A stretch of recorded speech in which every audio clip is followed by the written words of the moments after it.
Please turn to page 58 for personal narrative writing at stage 5. Pages 58, 59, 60, and 61 are the pages that you'll use for this stage of writing. On page 58 will be our chant. Always use the chant to introduce to students exactly what they will be learning in each stage. So when I begin stage 5, I will begin with my narrative writing chant. On page 59, this is your teacher page, and you will have all of your steps here for you to teach the lesson. It's an at-a-glance page for you to use so that you're not flipping through all of the different directions on different pages. It makes it easier. On page 60 is listed out in detail all of the different skills students will be learning when it comes to content and organization, sentences, and mechanics at this specific stage. This is a checklist for you to use so when they write, you can see that they are covering all of these different skills. Also shown on this page is the chart that you can download. Remember, it's an 8.5 by 14 chart that you can download to display to students so that they can follow the steps in the lesson. And then finally, at this stage, is a sample organizer and student writing. Let's go back to page 58 so that we can begin the lesson. Now let's visualize the classroom. You will have on page 58 this chant displayed either up on the board or underneath a document viewer so students can see all the words. You will provide each student with a blank piece of paper. What I suggest is that you give them the legal size paper. Tri-fold this ahead of time. Take a large stack of papers, bend them, and tri-fold it so that when you pass out the paper to the students, they already have the 3 boxes on their page. When students are given this page, they will eventually draw lines and label it so that this organizer is ready to go for a stage 5. We'll walk through this entire process together. The students have their blank organizer in front of them, and you are going to introduce the lesson. So let's get started. Boys and girls, we are going to learn how to write a personal narrative. Please ask me what a personal narrative is. What's a personal narrative? Thank you for asking. Let's learn our personal narrative chant so we know what all the parts of the story are when we're writing. A personal narrative is a true story about myself that's memorable. It has a beginning, middle, end. In the beginning is a story opening, SC arrow. In the middle are actions, actions, actions where I do, say, and think. The end. Tell what happened to you at the end. And then don't forget, have a reflection. The reflection is when I look back at what happened to me and I'm going to share what I felt, or what I thought, or what I wish after this experience happened to me. See if you can go back and say the chant on your own. On page 61, what you will see at the top is a finished organizer of what this particular stage will look like. The reason why I'm having you jump to a finished organizer right now is because I want to show you that on this organizer, this ends up becoming 1 paragraph. But we're going to write this same exact story when we go through a lesson together and have more sentences in the beginning, middle, and end, which will make this actually a 3-paragraph story. It's critical that at stage 5, you could either have a 1 or 3-paragraph story. This way, when you're working with students, you could have some students that are just writing a 1-paragraph story, still at a stage 5, but others that are expanding and adding more sentences to each part, and then they would end up with a paragraph for the beginning, a paragraph for the middle, and a paragraph for the end. It's a wonderful way to take this organizer and either have it as a basic story or expand with longer parts. In our activity that we'll do today, we will actually write a 3-paragraph story. In your example in the book, it's a 1-paragraph story. Let's get started. Now that you've introduced a personal narrative to your students, they will have their blank piece of paper and you will start following the steps. Again, you have the steps displayed for you on page 59 that you will follow, and the students have a blank piece of paper. You should have a blank piece of paper just like this underneath the document viewer, so together the students and you walk through the steps in order to write a personal narrative. Once the students have learned all the steps of writing a personal narrative, then you will have them write their own personal narratives, and you could have them do that as table groups and mixed ability groups, as partners, or on their own. Now, before we start, you may ask yourself, how can everyone write the same story if it's a personal narrative? I just tell the students, boys and girls, we're going to write the same story so we can learn the steps. Put your hands together and go like this. Go. Once I learn the steps, I can write my own story. That's right. So what are we really learning today? The steps. How to put together our organizer so we can eventually write our own story. And if we all have different stories, it's too difficult to learn the steps. So we're going to use the same story and follow the steps. Let's get started. We have a blank piece of paper in front of us, and we are going to follow the steps in order to write a personal narrative. So the first step, and if you notice, I have a narrative writing stage 5 poster up here, or again, you could have the smaller downloadable poster for students to view. And we're going to look at the first step, which says, tell the story. Because a personal narrative is a true story, when you're writing one, the first thing you do is just tell the story. So I'm going to tell the students, boys and girls, I'm going to tell you a story about something that happened to me. And we're going to use that story. This is a time when something happened to me when I was your age. So I always use something and tell the kids that this is when I was around 2nd or 3rd grade. This is a story that happened to me when I was 8 years old. What happened was, it was a Saturday night, and I was so excited. This is why the story is so great, because I was going to have my first sleepover. And I grabbed my sleeping bag. I was ready to run out the door. I yelled to my mom and dad, I'm leaving, I'm going. I have all my gear ready to run over to my friend's house. And my friend just lived down the block, so I was able to walk there on my own. So I grab all my gear. I yell, bye! I might stay up all night because it's a slumber party. I can't wait. And I start running down the street. I get to my friend's house. I knock on the door. And no one answers. I don't even hear anything. And I'm waiting and I'm waiting. Then I knock on the door again. And my friend's mom answers the door. And I'm saying to her, hi, I'm here for the party. And she looked at me and said, the party? That's not tonight. That's next Saturday. Oh my goodness. I was so embarrassed. I put my head down. I turned back around and I slowly walked home. And when I was walking home, crocodile tears started coming down my face. I was so upset. I couldn't believe that I went there on the wrong night. It was so embarrassing. When I got home, I told my mom and dad, and they felt really bad because I was so embarrassed. But you're not going to believe what happened. I'm now going to show you how this sad story turned into a happy story. My dad decided that he and I were going to have our own slumber party. The two of us went in the backyard. We put up a tent, put our sleeping bags in there, and we ended up having a camp out all night long. After that night, I knew, boy, I'm the luckiest kid in the world. I sure have a great dad. There's my story. So I told the story. Now, let me give you a little trick.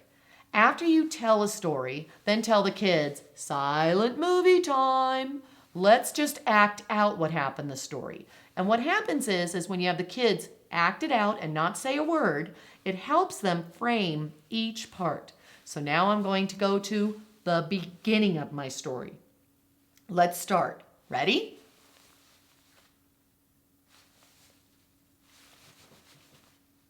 Now let's go to the middle of the story.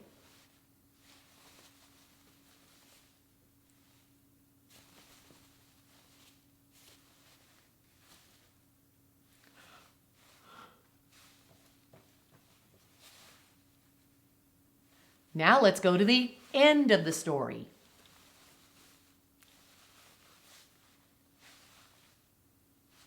So we acted out the story and it broke it up into little frames. Now they can see each one of those frames, which many times ends up becoming a sentence or a couple of sentences. So fabulous activity. When they go back to plan out their story, they can almost feel it like, oh yeah, that's right, this is what happened next, and then they can put it into their planner. We told our story, we acted it out. Now we need to get organized. So step 1, tell the story. We did our silent movie. Step 2, get organized. What does every story have? Beginning, middle, end.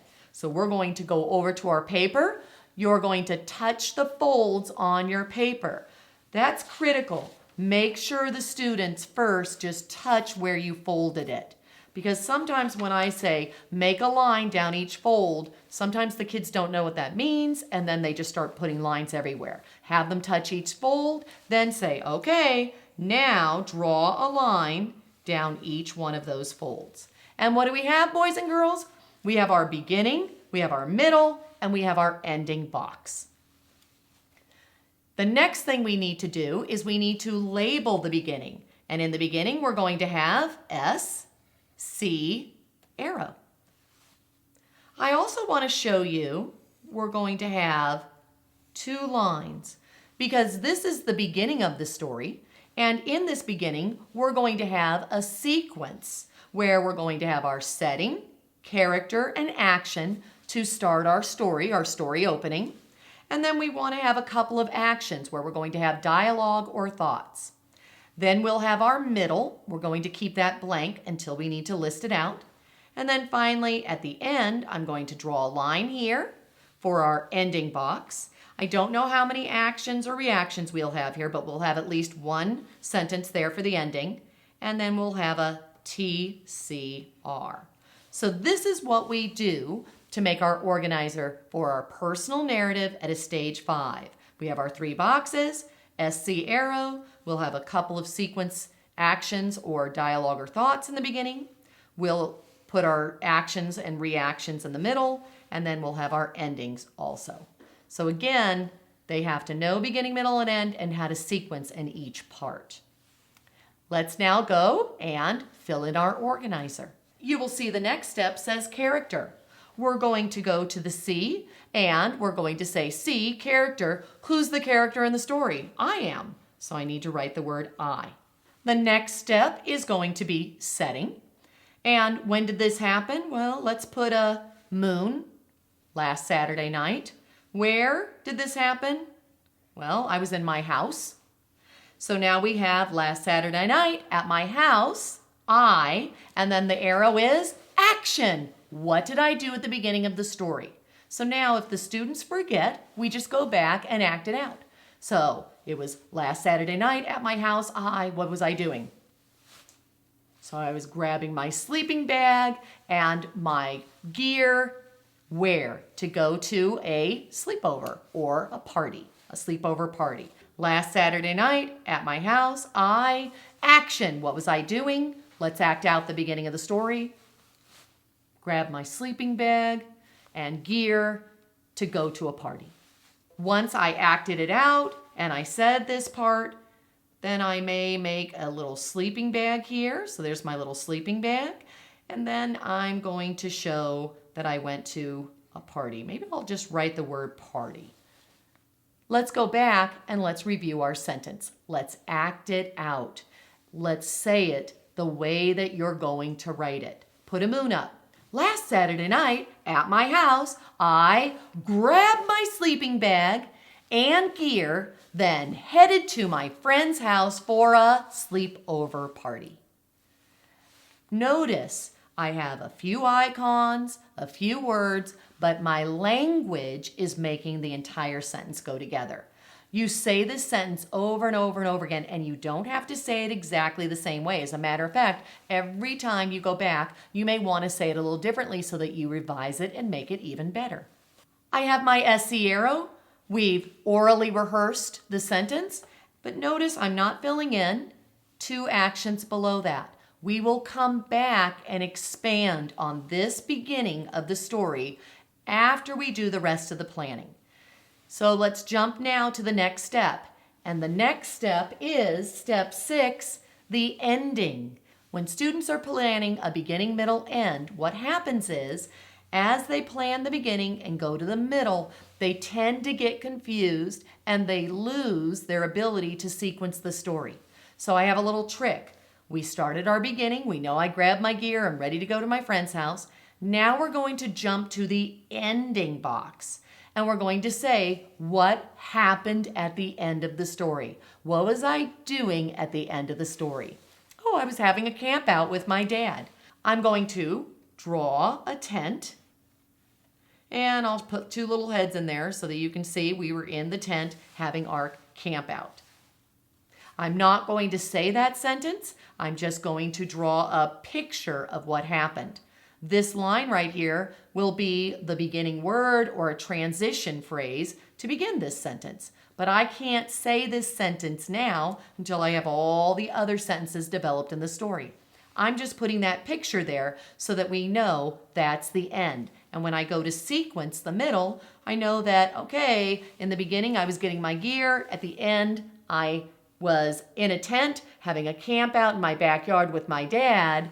After identifying the beginning and the end, what do we do next? We say, what happened in the middle? How do we go from my getting gear at the beginning to camping out with my dad in the backyard? What happened in the middle to get me to the camp out?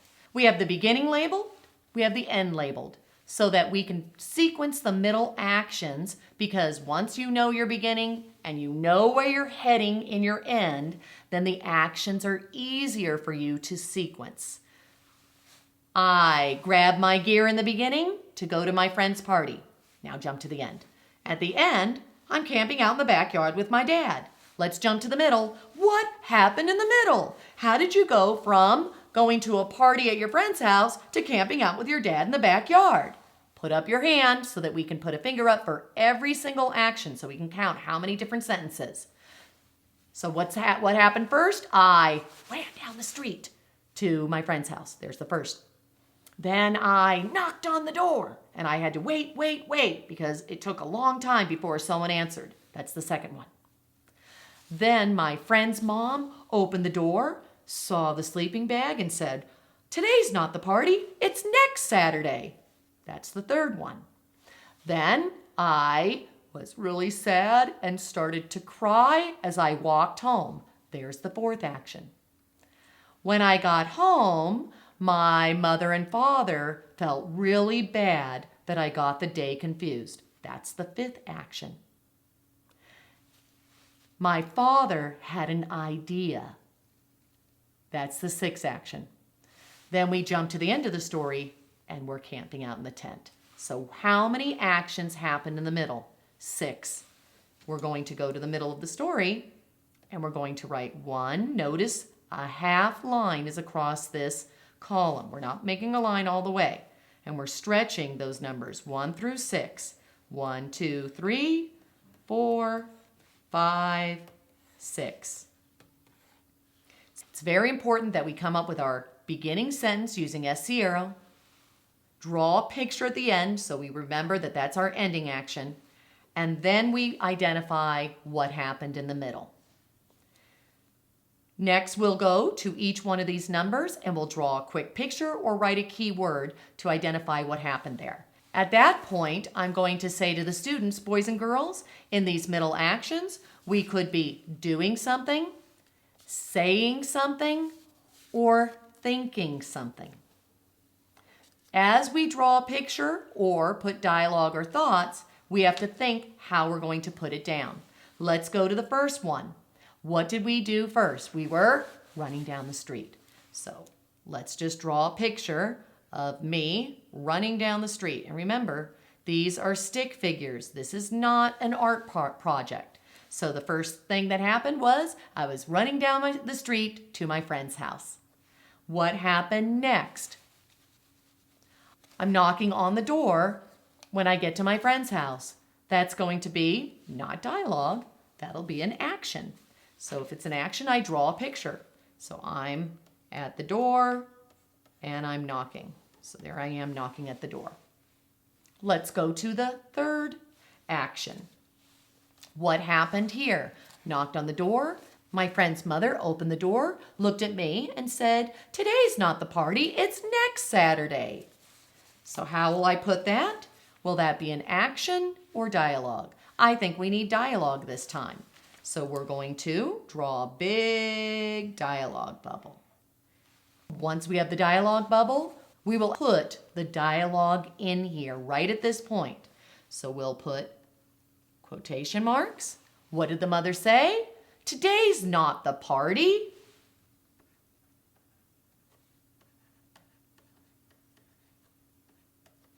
It's next week. Close quotation marks.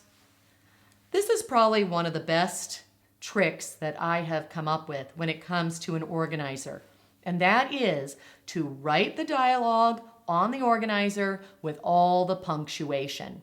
What I've found is this is a great place to focus on that so that when the students go to write this out, they already have it on their planner. Who said, "Today's not the party, it's next week"? My friend's mom said, comma, "Today's not the party, it's next week."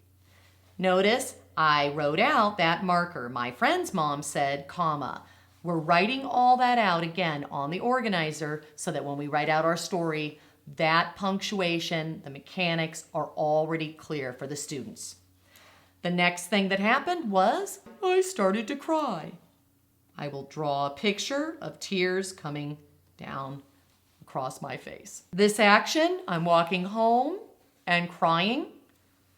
The fifth action in the middle, what happened there? I'm telling my parents that I made a mistake and I don't get to have a party. I don't get to go to a party.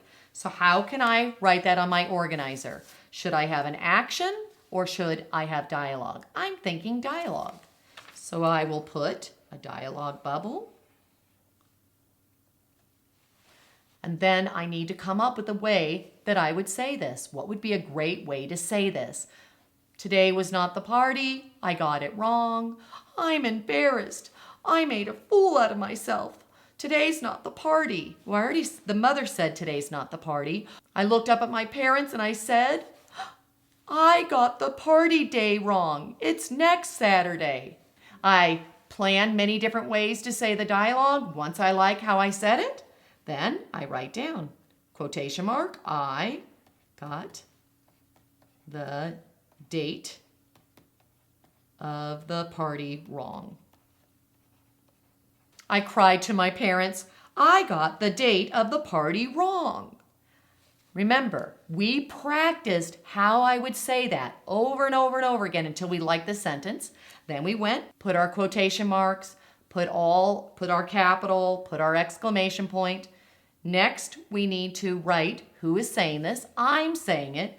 And how did I say it? Did I said or I cried? Ooh, I think we should say I cried.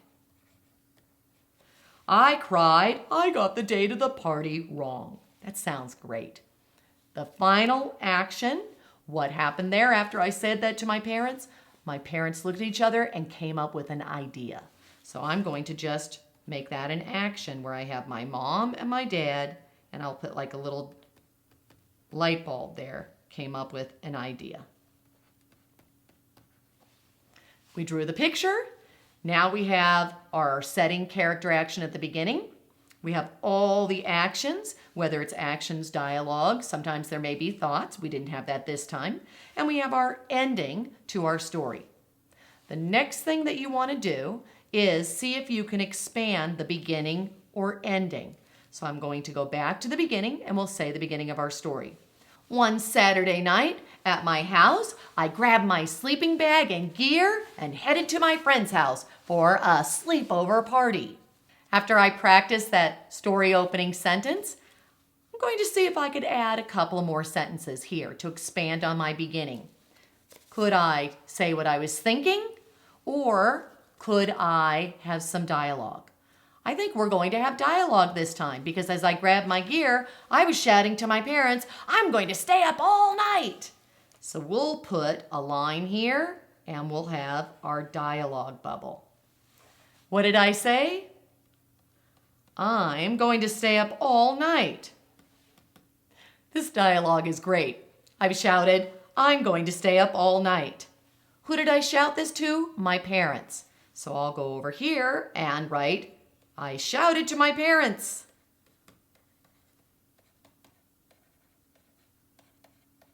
Comma. I'm going to stay up all night. Now we have the beginning of our story. Let's go back and practice it.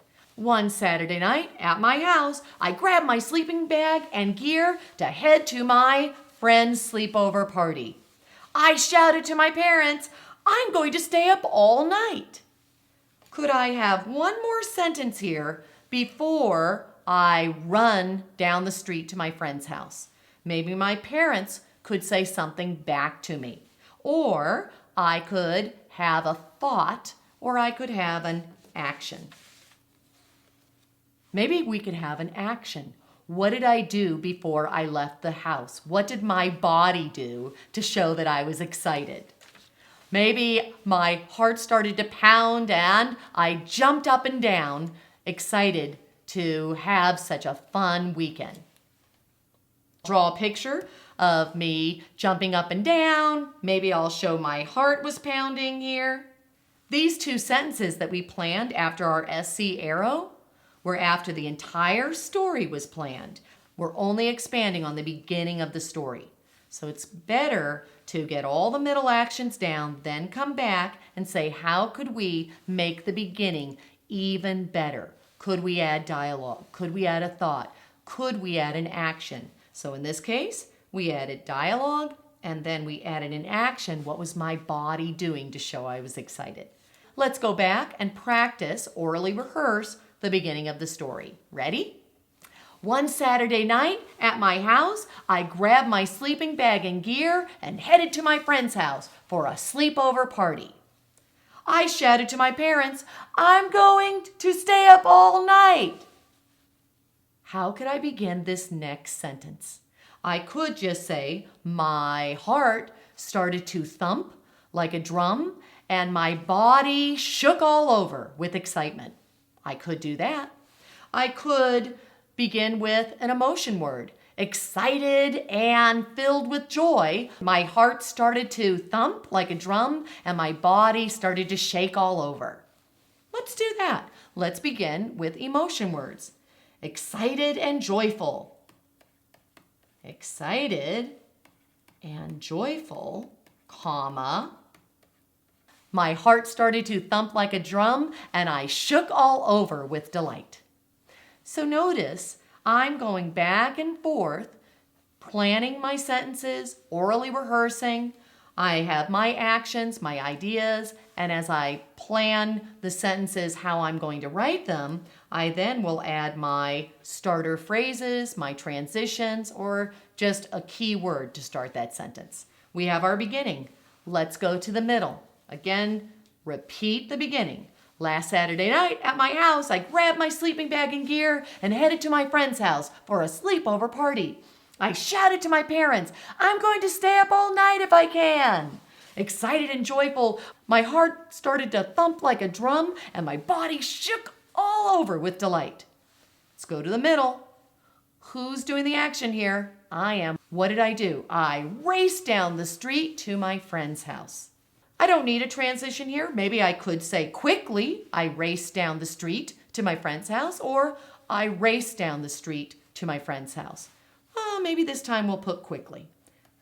So again, I write the word quickly and I have the picture there to form my sentence. Quickly, I raced down the street to my friend's house. Let's go to the next action. Who's doing the action? I am. What did I do?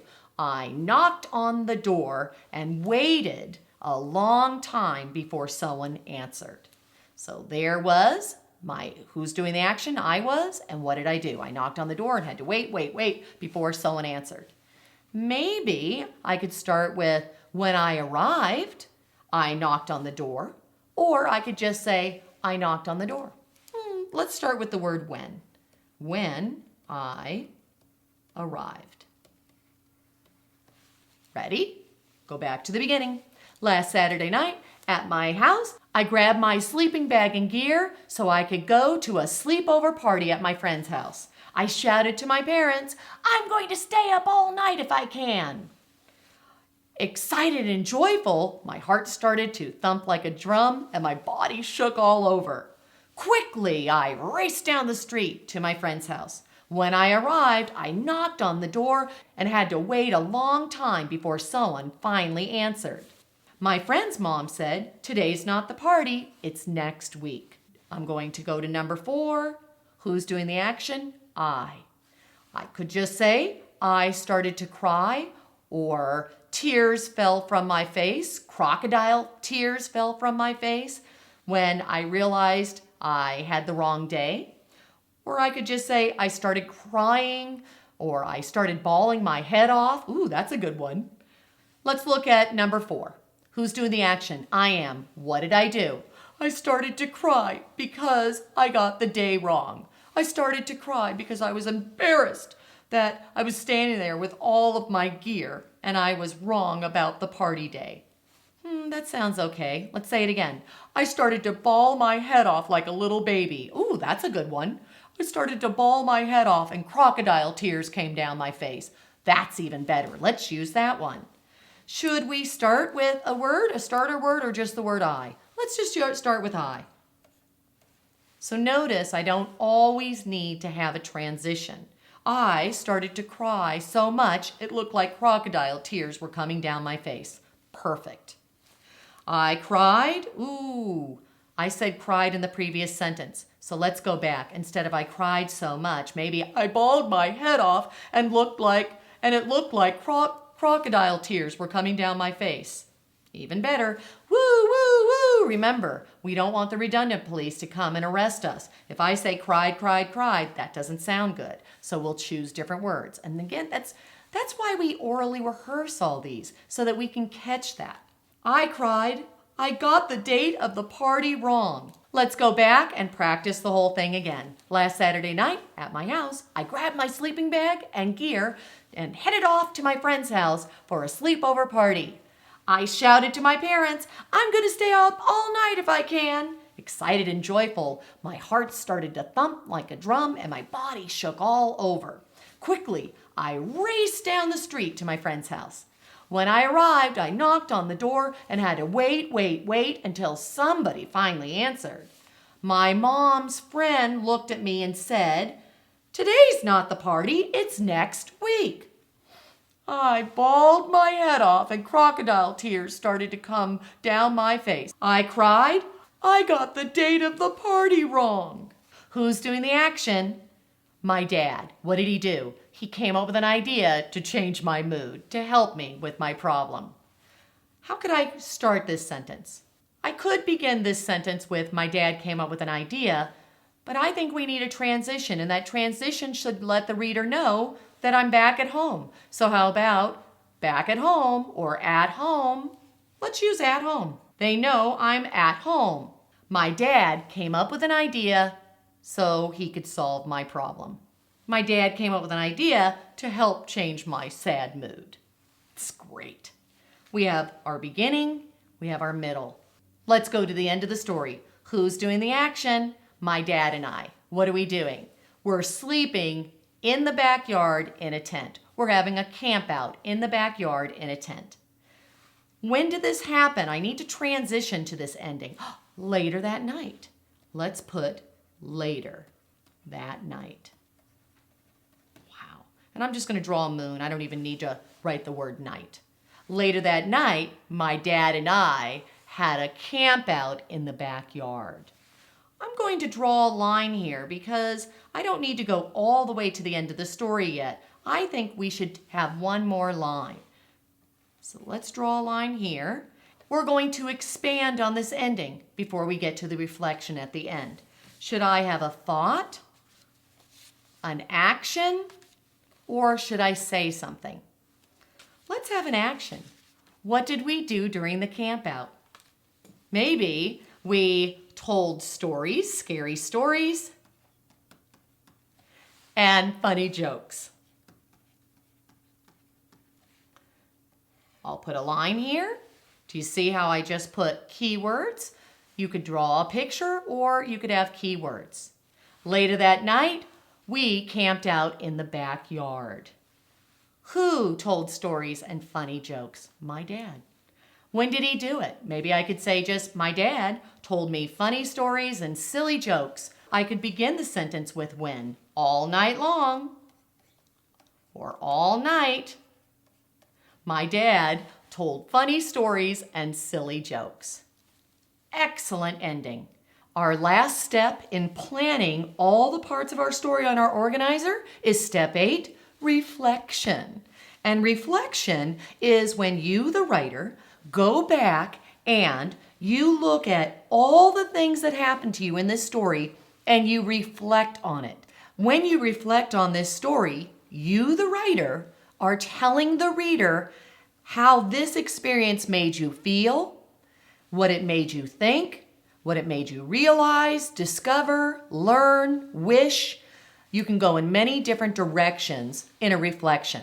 Let's write our reflection. And luckily, we have a secret formula to write a reflection, and that is TCR. The T is for transition. And these transitions are special transitions that we use in order to end the story with a reflection. So these transitions could be things like, in the end, after that day, from that time on, looking back, forever after. You may list out a bunch of different transitions so that the students can choose from them, or they can come up with their own. I find that when you list many different transitions for the reflections, that's very helpful to the students. You can always add more. They can come up with their own as well. Let's say that we chose forever after. So we're going to write forever after. I chose forever after. That does not mean the students need to choose that one. They can choose whichever transition they like. We have forever after on mine, so I'm going to go back. I'm going to look at this and say forever after is my transition. C is for character. Who is this story all about? Myself. So what word do I need to write? I. R is for reflection. I need to decide. Looking back on this story, I'm going to have a reflection. Am I going to tell the reader how I felt, what I wished, what I learned, discovered? I need to decide which one. So when I do this with the kids, I always try to give them many different ideas. And then from there, they usually come up with their own. For example, I may say something like, forever after, I'm going to tell you what I learned. Forever after, I learned I should write down a sleepover on the calendar so I never forget the day. Or I could have wish. Forever after, I wished that I could always have campouts with my dad in the backyard. Maybe I could tell my audience what I felt. Forever after, I felt lucky to have such a wonderful dad. Once I decide my reflection, I'm going to put my keyword. I'm going to tell my reader what I felt. And then I'm going to just put the word lucky there. And I can finish up the sentence when I orally rehearse it. I have my entire organizer filled out. We started our activity with a blank piece of paper. We looked at the beginning, middle, and end. And first we started with the beginning, just filling out SC arrow. If you had done the movie scripts with your children in the introductory activities, this SC arrow would have been a breeze. They would have already known how to fill it out. That's why the introductory activities are so crucial to start right at the beginning of the school year. Once we labeled our SC arrow with what the beginning of the story was, we jumped to the end and just drew a picture of the ending part of the story where we were camping out with our dad. We walked through the steps in order to fill out our organizer. We have all of our ideas on our paper. Now let's add some fancy words. This is when you go back to your whole paper and ask, are there any places where I need to add adjectives? Do I need to describe anything vividly in these sentences? We'll go back to the beginning of our story. One night at my house, I grabbed my sleeping bag and gear, then ran off to my friend's birthday party. I'm going to look at this sentence and say, is there anything in this sentence that is important for my reader to vividly see, smell, hear, taste, feel? Is there anything there? Maybe the sleeping bag. Why don't I say, I grabbed my big, cushy sleeping bag. So I'm going to write the word big, comma, cushy. In order to get those words, all I have to say is the phrase, what kind of sleeping bag would I grab if I was going on a camp out? Would I grab an old sneaky one? No. A big cushy one? Yes. I have the adjectives in that sentence. I'll go to the next sentence. Each one of these are a sentence. I shouted to my parents, I'm going to stay up all night. I don't need to add anything there. Excited and joyful, my heart started to thump like a drum and my body shook with glee. I think I have everything I need there. Quickly, I raced down the street to my friend's house. I think I'm fine there. When I arrived, I knocked on the door and had to wait for what seemed like an eternity. Oh, maybe I'll put that word there to describe how long the wait was. My friend's mom said, today's not the party, it's next week. I'm fine with that. I bawled my eyes out in a river of tears. I think I'm going to write the word river there. Instead of saying cried, I replaced it with bawled, and I'm going to add a little bit more description by using figurative language. I'll say a river of tears. I bawled my eyes out like a river of tears. Notice I'm just putting keywords there to remind me when I'm orally rehearsing this. Next sentence, I cried. I got the date of the party wrong. At home, my dad had an idea. What kind of idea did my dad have? A great idea, a unique idea, a wonderful idea, a clever idea. Let's use clever. And then I'm going to write clever. So notice I'm brainstorming, I'm saying my sentence, I'm adding these descriptive words in as I go back and review. Let's go to the end of our story. Later that night, my dad and I had a camp out in the backyard. I could just keep it like that. All night long, my dad told stories. What kind of stories? Scary stories. And jokes. What kind of jokes? Funny jokes. It sounds like so much fun to be a part of that camp out. The last sentence of our story is the reflection. Forever after, I felt lucky to have such a great dad. I have all my ideas recorded. I have my fancy words recorded. The last piece is punctuation time. This is so critical. We are now going to identify using a red pen. All your students can take out a red pen, pencil, or crayon. It really doesn't matter. But what we want them to do is we want them to write the first word or first letter of each sentence with a capital, with the red. And we also want them to put all the punctuation, commas, periods, quotation marks in red. This way, when they're writing, that pops out at them and they planned all of that work on their organizer. Nothing worse than children writing everything out. They forget to put their capitals, periods, punctuation, commas, and then have to go back to their writing and explain where those go. It's beyond them. It's much easier to plan that on the organizer because each one of these parts of the organizer, this box, this box, this box, each one of these numbers in the middle, the boxes at the end, are their own sentences. They can see that visually. They go together. We'll walk through and we'll say the story and we'll add our punctuation. So we have one night. What word am I starting off with? One. Let's write the word one and put a few lines underneath the O to remind ourselves to capitalize it. One night at my house. I'm going to put a comma because what do I need when I have a when and where at the beginning of a sentence? What do I need to put after it? Comma. I grabbed my big comfy, let's put a comma there, sleeping bag and gear, then went over to my friend's house. One night at my house, I grabbed my big comfy sleeping bag and went to my friend's party, period. I shouted, what word did I start with? I shouted to my parents, comma. Now we have our quotation mark. I'm going to stay up all night, exclamation point, quotation mark. Excited and joyful, comma, there's my transition, and those feeling words need a comma after them. Excited and joyful, my heart started to beat like a drum and my body shook with joy. Period. Quickly, I need to start with a capital. I'll put my Q with a capital and a comma after that transition. I raced down the street to my friend's house. Period. When I arrived, that's my phrase, my transition phrase at the beginning, and it's telling me the time when I arrived. So I'm going to put a comma after there. I knocked on the door for what seemed like an eternity. Period. Let's put a W on when I arrived, a comma after, and a period at the end. My mom's friend said, so now I have my capital. I'm going to put the apostrophe S there so I don't forget that, because that's difficult sometimes to remember as you're writing. My friend's mom said, comma, quotation mark, 2 days, not the party. It's next week. So I'm putting all my punctuation in place.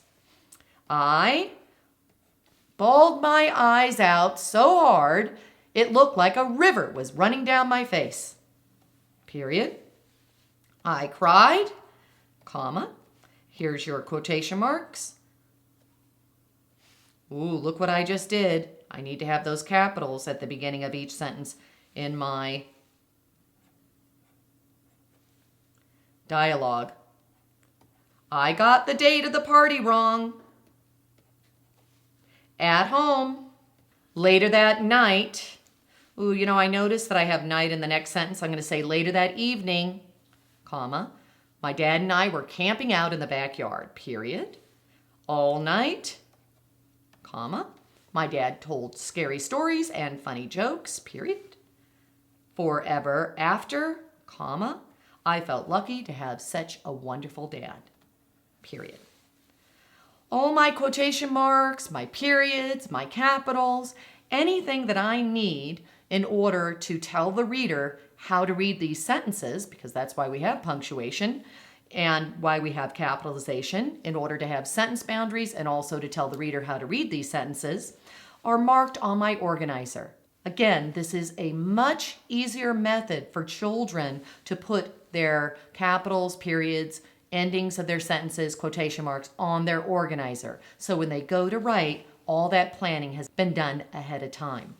We have all of our ideas. We have all the punctuation, capitalization on our paper. At this stage, this could be, when you're writing at this level 5, a 1 or a 3 paragraph story. When you're looking at your story to decide if it's going to be a 1 or 3 paragraph story, you have to go back to each one of the columns, the beginning, the middle, and the end. If you have many sentences in each one of these columns, then you will want to separate each one of these parts of the story into paragraphs. In this case, I have a long beginning, a very long middle, and a long ending. So we will separate this story that we planned into 3 paragraphs. How will the children remember? Once you look at the beginning, middle, and end and see that you have many sentences for each one of those parts of the story, then you need to show the students that we need to identify these as paragraphs. And when they go to write, they need to have a signal, some sort of a signal to tell them, oop, indent. So we will draw a yellow line at the top of each one of those columns. That way, when they're reading their organizer, they'll remember to indent, write out their story. So here I have my beginning. Oop, I see the yellow line. I need to start by indenting. I practice orally saying my sentence, and then I start writing it. After I've written out my beginning, when I head to the middle to orally rehearse my story, I notice the yellow line. So again, I'm going to indent for that paragraph. This is a wonderful way for your students to just start seeing beginning paragraphing. Paragraphs are groups of sentences that go together about one unifying idea. We are not counting how many sentences are in a paragraph. We're looking at here's our beginning, here's our middle, here's our end. We paragraphed each part of the story so that we can separate out the beginning, middle, and end for the reader. All of our information is on the organizer, Everything from the ideas to it being organized correctly to all the sentences identified, all the mechanics and the paragraphing. Students at this point are going to orally rehearse their paper over and over again. I will walk around the room. When I hear that they can say the story with ease and they have control over the story, then I tell them that they can go ahead and start writing it down. As they write it down, it's critical that they keep saying their story and write. Keep saying their story and write. Although we may have paragraphing in our story, I want to also alert you that sometimes this organizer may just be one paragraph. In your manual on page 61, this organizer did not have paragraphing. And the reason why is because there were just a few sentences in the beginning, middle, and then a couple of sentences at the end. There were not enough to paragraph here. So in this case, we visually looked at the organizer and said, this will be one paragraph. All we did was indent the first sentence and we wrote out the whole story as one paragraph. So remember, one of the last things you're going to do is look at each one of those columns and decide, are there enough sentences for us to break this up into paragraphs? You don't want your students to stop talking, because then they won't use the organizer. They won't rehearse these sentences. It's through this rehearsal that they keep adding and changing their sentences and revise until it sounds really good, and then they go to write it down. If you have students stop talking, what they will do is ignore their organizer and from their head try to write out the story, and all this work will be for nothing. So it's critical that they orally rehearse, start writing. What I tell students is, say the whole story to yourself once, say it to your buddy once, say it to yourself again after all the planning. If you can say the beginning, middle, and end with ease and you have control, then you're ready to start writing. Go to the beginning of your story, practice the sentence, now write it down, and when you write it, keep talking and saying it as you write because it'll make your writing faster and it'll flow quickly. Go back, repeat what you just wrote, and then now practice the next sentence or maybe the next couple of sentences. Go to your paper, start writing it out again. This is a fabulous way for your students to have personal narratives that have sophisticated sentences that stay on topic, are sequenced, are meaningful, have paragraphing in place. There's so many elements here. We went down to word choice, we went down to transitions. There are all those different parts of writing that are critical for your students to become good writers embedded in this activity. We did this together. You may want to do one or two more of these stories together. If you have students who already understand the process, then have them go as buddies and write a story together while you keep the rest of the class with you. Eventually, you want to pair all your kids into partners by likability. And finally, have them write some on their own. The steps for you as the teacher, once they start writing their own story, is to metacognitively walk them through planning their organizer, reminding them, say your story, act it out, put the beginning down, identify the end, sequence the middle. You are going through and reminding them how to fill in their organizer. If they get stuck on orally rehearsing a sentence, if they can't come up with an idea, then you're there to model and give them some ideas. That's the end of Stage 5, Personal Narrative Writing.